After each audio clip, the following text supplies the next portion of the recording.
Hi, I'm Will Glendinning. I'm a live event producer, designer and director.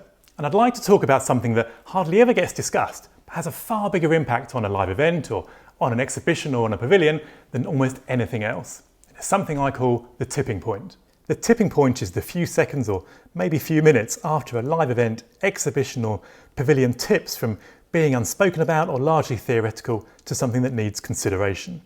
For example, the moment a new product launch first gets considered, or the moment an artist decides they want to go on tour, or the moment a government decides it wants to bid for the rights to host a major event, or the moment a group of people decide they want to organise a political demonstration, or the moment a country starts considering creating a pavilion for a major event or an expo.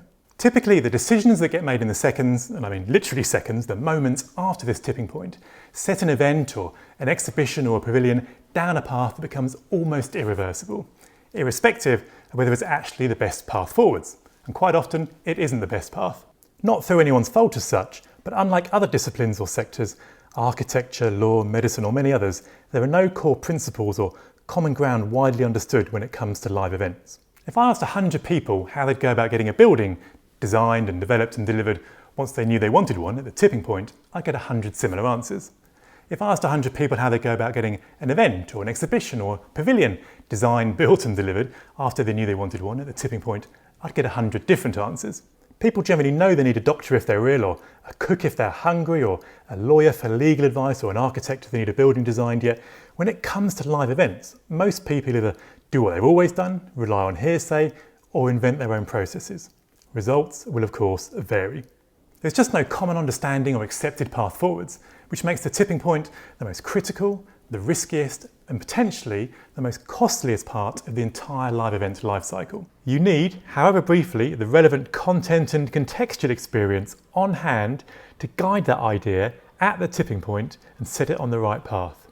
Content experience being experience or knowledge of the message, purpose or idea of the event, the subject or message at a conference, for example, the music at a concert, or the athletes, equipment and regulations at a sporting event. Contextual experience is everything required to bring that content to life. Experience with similar sized budgets, risks, venues and locations, marketing, politics, logistics, technology, infrastructure, and everything similar. Making the right decisions at the tipping point is a huge subject with many great nuances and devilish details.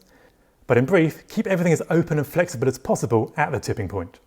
Don't let marketing, procurement, finance, risk management, branding, politics, egos, or anyone or anything else steer the idea down any particular path until you have both relevant content and contextual experience on board or to hand. There can be a temptation to form a committee or working group or similar to work out the best way forwards. These may be full of well-intentioned and intelligent people, but such exercises should only begin after there is some initial content and contextual experience on hand. As anything you're trying to do or any idea you have would have been done in some way, shape or form previously. Any committee or working group might therefore only be adding more time, cost, complexity or risk. The decisions you make at the tipping point can have a far greater impact than the decisions anyone else makes further down the line, because it's at this point you're at the thin edge of the wedge. Any decisions, good or bad, will merely get amplified, and it's extremely difficult to reset them in any practical sense. Get this approach right, or recognise the tipping point even exists at least, and you'll go a long way to saving time, money and effort, reducing financial, practical and reputational risks, and increasing the value and impact of your event, exhibition or pavilion. Again, I realise this is a big, complicated and involved subject, but I hope this at least has been a useful starting point.